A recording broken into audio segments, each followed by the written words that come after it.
ప్రభుత్వంలో చట్టసభల్లో ప్రజల భాగస్వామ్యం ఎలా వస్తుంది? ప్రజలు ఓటు హక్కును ఉపయోగించుకున్నప్పుడు ఓటు కేవలం మన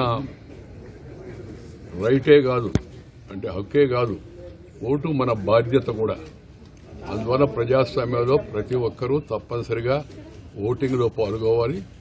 తద్వారా ప్రజాస్వామ్యం మరింత పటిష్టపరుస్తుంది. ప్రజాభిప్రాయం ఆ ఎన్నికల్లో ప్రస్ఫుటంగా మనకు కనబడుతుంది. అందువల్ల మనం నచ్చిన వారిని, మెచ్చిన వారిని, మంచి వారిని చూసుకొని చట్టసభల్లో గౌరవంగా వ్యవహరించేవాళ్లు, ప్రభుత్వంలో నీతివంతంగా ఉండేవాళ్లు.